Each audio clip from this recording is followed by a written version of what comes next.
مجھے کچھ نہیں پتا تھا کہ ضیاء اس ٹائپ کا بندہ ہے، کہ کوہاٹ کا ایم پی ضیاء خان منگل سزوکی کا ڈرائیور تھا۔ انہوں نے مجھے ہراساں کرنا شروع کر دیا۔ مجھے ضیاء کی ذات کے بارے میں جب پتا چلا کہ وہ ایک معمولی سا ڈرائیور رہ چکا ہے اور کسی بیس پر جن کے P T I knew introduction ہوا تھا اس کا، تو ان کو اللہ پاک نے عزت دے دی اور ان کو ٹکٹ مل گیا۔ چونکہ یہ بہت سارے دکانوں میں کام کر چکے تھے، درزی بھی رہے ہیں، یہ ٹوپیوں کا کام بھی کرتے تھے، اور یہ صوف کے ساتھ جو کہ کوہاٹ کا ایک عزت والا شخص ہے، اس کے ساتھ یہ بھی رہ چکے تھے۔ میرا انٹروڈکشن ہوا ریڈیو کوہاٹ میں ان کے ساتھ، تو میں نے ان کے ساتھ بات کی۔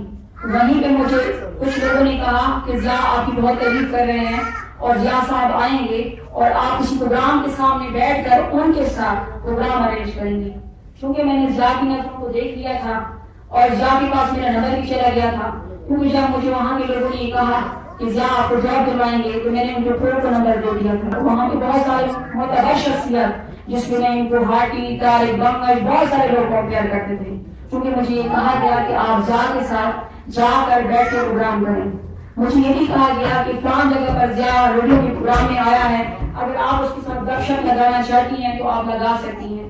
وہ ایک اور پروگرام میں ہے جہاں میں نے گانا بھی سنگ کیا تھا اور میرا پہلا گانا وہاں پہ ریلیز ہوا تو ضیاء اس میں تھے۔ میں نے جب ان کی نظروں کو دیکھا، کوہاٹ کے ماحول کو دیکھا، ریڈیو کوہاٹ کے ماحول کو دیکھا، تو میں نے ریڈیو کوہاٹ چھوڑ کر گھر میں بیٹھ گئی، کیونکہ وہاں کچھ ایسے ایشوز ہوئے کہ مجھے لگا کہ یہاں کام نہیں کیا جا سکتا۔ ریڈیو کوہاٹ میں ضیاء کے کچھ بندے میرے گھر پہ میرے ماموں کی شاپ پہ آئے اور انہوں نے یہ کہا کہ ہم راحت لین کو مطلب جو کمپیئر آپ نے وہاں پہ کی ہے وہ آپ کی بہت زبردست ہے اور آپ کے جو فالوورز ہیں وہ آپ کو بہت مانگ رہے ہیں اور کہتے ہیں کہ آپ آ جاؤ ریڈیو کوہاٹ میں۔ لیکن مجھے یہ بات بڑی عجیب لگی۔ میں نے کہا میں کوئی اتنی اسپیشل چیز نہیں ہوں کہ مجھے ریڈیو کے فالوورز دوبارہ مانگ رہے ہیں، بہت سارے ریڈیو میں کام بھی کرتے ہیں، چھوڑ بھی دیتے ہیں، لیکن مجھے اتنی ٹینشن کیوں دی جا رہی ہے؟ لیکن جب مجھے پتہ چلا تو اس میں ضیاء ایڈوائزر جو کہ ایم پی اے تھے، پھر ایڈوائزر آئی ٹی کے بنے، پھر ایجوکیشن منسٹر بنے، ایڈوائزر بنے، ان کا ہاتھ تھا۔ میں نے ریڈیو کوہاٹ چھوڑ دیا۔ جیسے میں نے ریڈیو کوہاٹ چھوڑ دیا، چونکہ میری بابا کا بیچ میں ہاتھ نہیں تھا، ہمارے گھر میں کسی قسم کی کوئی مرد کی سپورٹ نہیں تھی، میری صرف اور صرف بوڑھی ماما ہے، میرا بھائی نہیں ہے، میری بہن نہیں ہے، اور میں اپنی ماما کو سپورٹ کرتی ہوں۔ میں نے اپنی ماما کے لیے جاب بھی کی ہے، ساتھ ساتھ میں نے وکالت بھی کی ہے۔ ریڈیو کوہاٹ کو چھوڑنے کے بعد بیچلر کیا اور بیچلر کے بعد میں نے وکالت سٹارٹ کر دی۔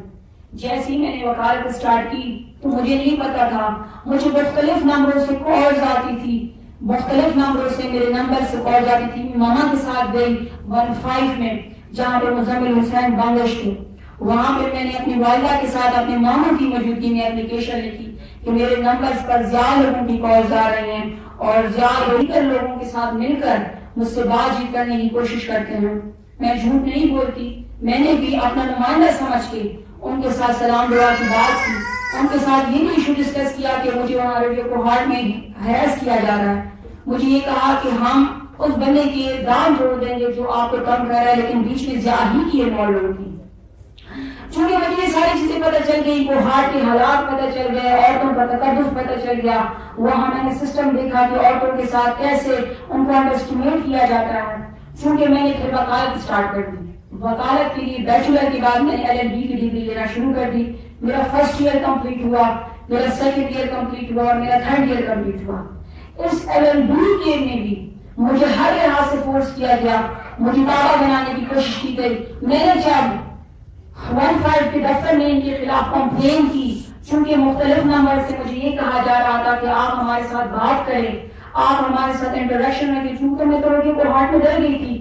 میری ماما نے مجھے بہت دبا کے پالا ہے اور میں ان چیزوں میں نہیں تھی، ماموں لوگوں کے گھر میں تھی اور ماموں لوگوں کے گھر میں بہت زیادہ بندھن تھا، میں اپنی ماما کی عزت خراب نہیں کرنا چاہتی تھی۔ جب میں نے 15 مزمل حسین بنگش کے سامنے اپنی ساری دردناک سٹوری بتائی تو انہوں نے CDR جتنا بھی میرے پاس تھی، زیادہ لوگوں کی کالز تھی، جتنا مجھے پریشرائز کیا گیا تھا، CDR رپورٹ انہوں نے بنا کر پولیس والوں نے مجھ پہ ڈال دی۔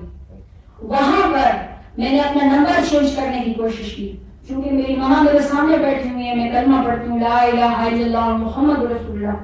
میں نے اپنا نمبر چینج کرنے کی کئی دفعہ کوشش کی، چونکہ وہاں اپلیکیشن کے اندر میرا ID کارڈ نمبر کے ذریعے جو میں نمبر چینج کرتی تھی وہ ضیاء لوگوں کے بندر کے ہاتھ میں ضیاء کے سامنے آ جاتا تھا۔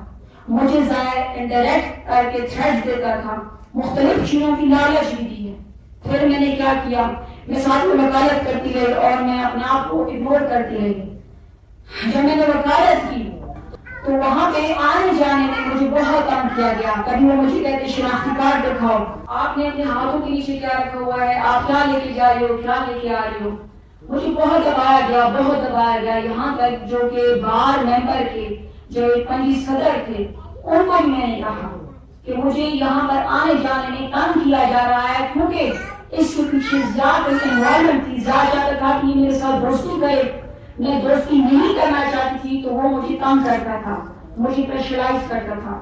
چونکہ مجھے اپنی والدہ کی عزت عزیز تھی، میں نے اورنگزیب اپنے کے پاس پریکٹس چھوڑی اور گھر بیٹھ گئی۔ میں نے شادی کر لی تو فرد سلیم کے ساتھ میرے ولیمے کا دن تھا، تو پرابلم یہ ہوئی کہ مزمل حسین بنگش جس کے ساتھ میں نے 15 میں ضیاء کے خلاف ایک اپلیکیشن دی تھی، اس کے بعد ان کو بلایا جانے لگا اور کہنے لگا کہ ہم فرد سلیم کو اس چیز میں ڈالیں گے، پولیس میں ڈالیں گے، اس میں انوالو کریں گے، اس میں انوالو کریں گے۔ چونکہ فرد سلیم خود بھی ان کے ساتھ منسلک ہو گئے اور مجھے یہ بھی کہا گیا کہ مطلب ظالم کو کچھ پیسے وغیرہ بھی دیے ہیں، انہوں نے مجھے اس چیز کا اعتراف کیا تو میں نے فرد سلیم سے کھلا لے لی کہ کہتی ہوں میرے سامنے کلام پاک ہے، میرے پاس کلام پاک ہے، میں اس پہ ہاتھ رکھ کے کہتی ہوں کہ آج تک میں نے اپنے آپ کو جا سے بچایا ہے۔ لیکن ایشو یہ ہوا کہ جب میں نے وہاں مگر بیوی میں گھر بنایا، آنے جانے میں مجھے پولیس والے بہت تنگ کرتے تھے۔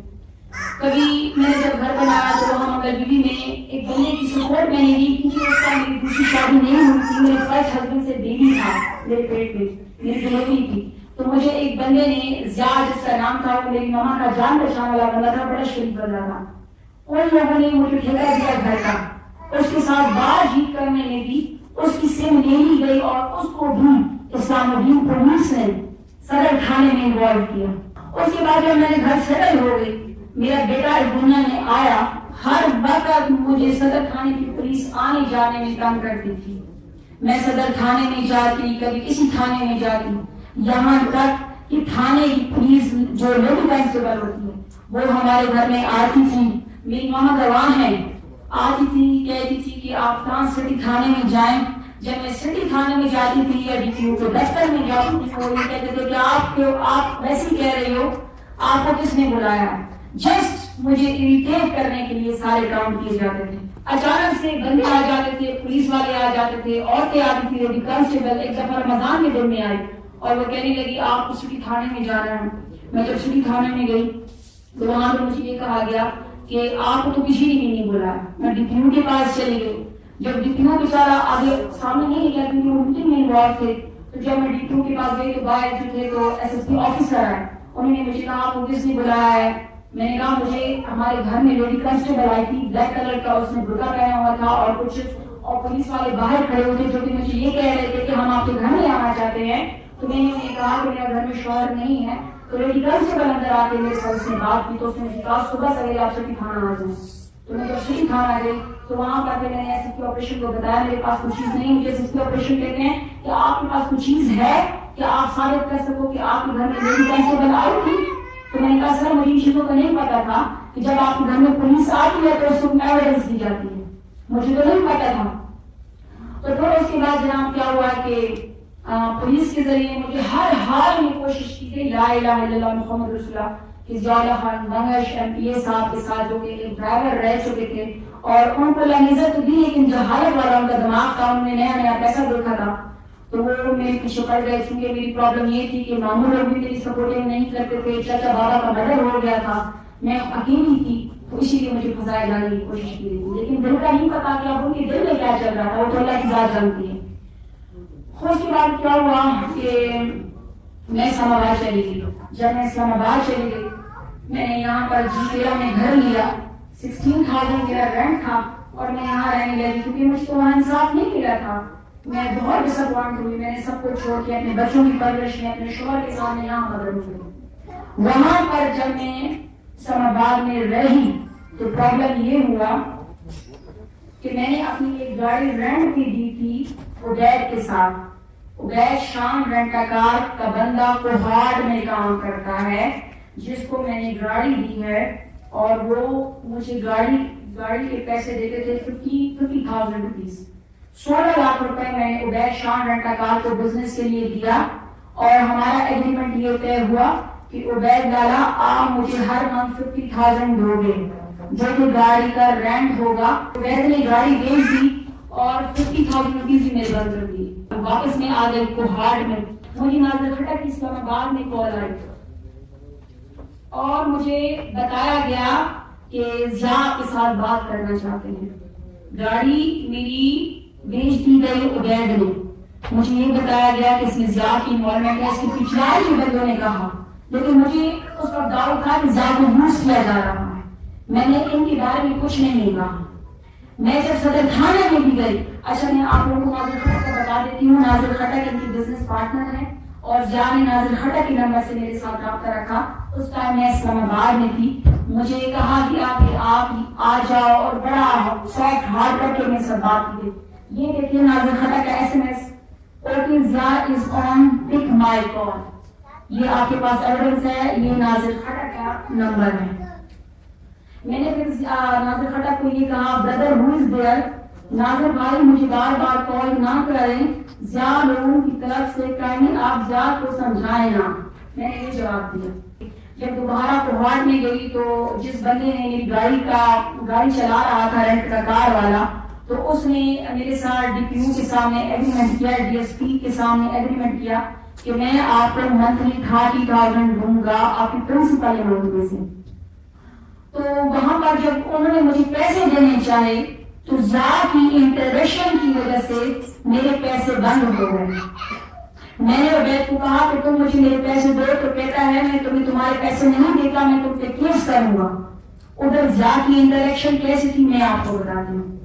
وہاں جب میں گئی اسلام آباد سے جب میں آئی تو میرے لیے بہت زیادہ استقبال کیا گیا. DSP اس کا نام تھا, اس ٹائم جو DSP تھے اس کا نام میرے مائنڈ سے بھی نہیں آ رہا. انہوں نے میرے لیے چائے بھی رکھی, میرا ویلکم بھی کیا گیا کہ بھائی راحت آ گئی ہے, میڈم آپ آ جاؤ, آپ زا کی بیوی جیسے لگتی ہو اور ہم تو آپ سے بہت ڈرتے ہیں اور آپ کی تو ہم اس طرح عزت کرتے ہیں جس طرح بندہ اپنی بیوی بھی کرتا ہے. تو مجھے یہ ورڈنگ بڑی بری لگ رہی تھی کیونکہ ریڈیو کوہاٹ میں مجھے یہی کہا جاتا تھا کہ آپ زا کی بیوی جیسی لگتی ہیں. مجھے یہ چیز بہت بری لگتی تھی. یہاں تک کہ میرا فرسٹ بیبی جب ہوا تو اس کو بھی زا کے ساتھ جوڑا گیا اور زا کے ساتھ مجھے اس کو ٹارچر دینے کے لیے زا کے ساتھ میرے بیٹے کو جوڑا گیا. اس بات میں میری بہت لڑائی ہوئی تھی پولیس والوں کے ساتھ. اپنے شوہر کو بھی میں نے بتایا تھا لیکن بس مجھے پریشان کرنے کے لیے چیزیں کی جاتی تھی. لیکن اس کے بعد کیا ہوا کہ جب میں اسلام آباد سے آئی اور رینٹ کار والے کے ساتھ میری بات طے آئی تو وہاں پہ ساجد لیڈر تھا جس نے مجھے یہ کہا کہ زا آپ کو جاب دلائے گا اور زا آپ کا سپورٹر بنے گا کیونکہ آپ کے ہسبینڈ بھی ہیں تو وہ اتنے سپورٹر نہیں ہیں کیونکہ میرے ہسبینڈ تبلیغ کا بندہ ہے, وہ اتنا اسٹرانگ نہیں ہے, جو سچی بات ہے. اس کے بعد کیا ہوا کہ ساجد لیڈر مجھے کہتا ہے کہ زا آپ کو جاب دلوائے گا. میں نے اس کے اوپر ایک ویڈیو بنائی, لائیو ویڈیو, کہ مجھے میرے ماما کے پیسے چاہیے, یہ میری ماما کے پیسے ہیں. مجھے DSP لوگوں نے, پولیس والوں نے یہ کہا کہ ہم آپ کو اپنی طرف سے پیسے دے دیتے ہیں اور آپ کے پیسے ویسے ہم لے لیں گے. میں نے کہا نہیں, مجھے میری والدہ کے پیسے چاہیے. جو لائیو ویڈیو بنی الحمدللہ لوگوں نے مجھے بہت زیادہ سپورٹ کی, بہت جگہ پہ ہو گئی, ایون عمران خان کے پاس گئی, ہر جگہ پہ وہ لائیو ویڈیو ہٹ کر گئی کیونکہ اس لائیو ویڈیو میں نے دل سے باتیں کی تھی, سمپل باتیں کی تھی, رو کے باتیں کی تھی, تو اس میں سچائی تھی. تو اس کے بعد کیا ہوا کہ میرے پہ زا نے عزت حدت کا دوسرا مقدمہ کر دیا اور مجھے ہنسایا گیا, ڈرایا گیا. ابھی زا کا اور میرا حدت عزت کا دعویٰ چل رہا ہے اور زا نے کہا ہے کہ یہ لڑکی مجھے 1 ارب یا 5 کروڑ دے, کیونکہ میں زا کے مقدمے کو گپ شپ سمجھتی ہوں. سچی جو بات ہے, میں غموں کی وجہ سے بچپن سے بہت اسٹرانگ ہو چکی ہوں. مجھے پتا ہے کہ یہ ایک مذاق ہے, لوگوں کے سامنے شرمنگ ہے, تو میں نے اس کو پورا نہیں پڑھا ہے کہ جب میرے گھر میں انٹرویو کے لیے لوگ آئے ہیں تو میں نے ان کو یہ کہا ہے کہ زا کے ثبوت میرے پاس ہیں, ایویڈنس میرے پاس ہے, میں اس کیس کو آگے تک لے کے جاؤں گی. تو زا کو نہیں پتا تھا, اس نے تو یہ کہا تھا کہ یہ مجھ سے معافی مانگ رہی, غریب سی عورت ہے, شوہر سیدھا سادہ ہے, ماں بوڑھی ہے, یہ میرا کیا کرے گی. میں تو ماشاءاللہ ایک ایم پی بن گیا ہوں، پیسہ بھی آ گیا ہے اور عورتوں کی فراوانی بھی ہے، مجھ کو تو ہر قسم کی عورت مل سکتی ہے، تم کیا چیز ہو؟ میرے پاس ایویڈنس تھے، میرے پاس ثبوت تھے. میں اپنی ماما کو لے کر ڈاکٹر کے پاس لے کے جا رہی تھی. میری ماما بہت ساری میڈیسن کھا رہی ہیں ہموں کی بیس پہ، ٹینشن کی بیس پہ، کیونکہ بیٹا ان کا نہیں ہے، بابا کا مرڈر ہو گیا تھا، ایک بیٹی بھی فوت ہو گئی، ایک بیٹا بھی فوت ہو گیا، میں بچی ایک جس کو انہوں نے بہت غموں سے پریشانیوں سے پالا. میرے لیے انہوں نے بہت بہت تکلیف دیکھی. میں آپ کو بتا نہیں سکتی جس صورت میں نے اسٹڈی کی ہے، میں نہیں بتا سکتی. میرے جو آنسو ہے نا یہ ابھی سوکھ گئے ہیں، میں بہت رو چکی ہوں. ابھی جو میرے پاس ثبوت تھے، میں ماما کو رحمانہ فیری کے پاس لے کے جا رہی تھی. میں نے صدر تھانے کا رستہ چھوڑا ہے، ایک رستے کو چھوڑ کر دوسرے رستے سے آنا جانا شروع کیا ہے. وہاں پر مزنی کے بلیک کلر کا ایک پولیس والا کھڑا ہوا تھا، ان کے ہاتھ میں نے موبائل دیکھا اور وہ کہتے ہیں ایم پی اے سرا کال کرا، ایم پی اے ضیاء خان بنگلہ سرا کال کرا. یہ سینٹینس جب میں وکالت کے لیے جاتی تھی تو وہاں کے لیے گیٹ پہ مجھے کہا جاتا تھا. میں نے کسی کی وکالت چھوڑی تھی، راستے پہ بھی میرے ساتھ وہی کیس ہوا. ایک دفعہ میں مقدمے سے لڑ کر آ رہی تھی، پہلی مقدمے کی چل رہی تھی جو اذان کیوں کیا ہے، تو وہاں پر دو بندے تھے بڑے بڑے بالوں والے، اور انہوں نے نعرہ بازی کی ضیاء خان بنگلہ سرا کال کرا. تو میں نے ضیاء کو یہ کہا، کیونکہ ضیاء کا نمبر میرے پاس ہے، تو میں نے ضیاء کو کہا برادر دیٹ از ناٹ فیئر کہ آپ نے مجھ سے کیوں ظلم کیا ہے اور اب آپ یہ چاہتے ہو کہ میں کیس سے مانا ہوں، میں کیس سے ہٹ جاؤں، کیونکہ آپ کی یہ نہیں ہے کیونکہ لوگوں کے سامنے میں یہ شو کروں گا اور لڑکی گھر میں بیٹھ جائے گی اور دیکھیں میرے نام پہ کیس ہو جائے گا تو میں تو اپنا بھی سوچتی. تو میں نے اس کو یہ کہا، لیکن ضیاء نے میری پریس دیکھی تھی کہ میں نے کہا کہ ان کے ثبوت میرے پاس ہیں. وہاں پہ ماما کے ساتھ میں رحمانہ فیری کے پاس جائی تھی، پولیس والے نے میرا رکشہ روکا، مجھے یہ کہا کہ آپ صدر تھانے میں آ جاؤ. جب میں صدر تھانے میں گئی تو وہاں پر ایس ایچ او ہے جس کا نام ہے ہمایوں اور افضل خان، لیکن وہاں پہ افضل خان تھا. افضل خان نے میرا موبائل لیا، میں نے اس کے ساتھ بہت طریقے سے بات کی، سر کے لفظ استعمال کیے، لیکن میرے موبائل کو جھٹ سے نیچے پھینک دیا گیا. میں نے افضل خان کو کہا دیٹ از ناٹ فیئر کہ ضیاء کا کیس چل رہا ہے، ضیاء کی انوالومنٹ سے تم لوگ اس میں سے ساری چیزیں ڈیلیٹ کرنا چاہتے ہو. وہاں پر میں افضل خان سے ہٹ کر میں ڈپیو کے پاس گئی، ڈپیو نہیں تھا. وہاں پر میں نے لائیو ویڈیو بنائی، لائیو ویڈیو پر میرے تقریباً 10,000 سے زیادہ ویڈیوز بنے جنہوں نے میرا سارا ماحول دیکھا کہ وہاں پہ میرے ساتھ ڈپیو کے دفتر میں کیا ہو رہا ہے. وہاں پر ہمایوں خان آیا، سٹی تھانے کا ایس ایچ او، اس نے میرے موبائل کو کہا کہ مجھے موبائل دے دو. میں نے کہا میں موبائل نہیں دیتی آپ کو. وہاں پر ایک لیڈی کانسٹیبل کو بلایا گیا جس نے مجھے یہاں بھی مارا ہے، میری ماما کو بھی ناک پہ مارا ہے، مجھے بھی مارا ہے، اور اس کے علاوہ مجھے کہا گیا کہ آپ ضیاء سے صلح کر لیں. آپ ضیاء کو بلاتے ہیں، آپ ضیاء کے ساتھ بات کریں. میں نے کہا میں ضیاء سے صلح نہیں کرتی. مجھے پریشرائز کیا گیا.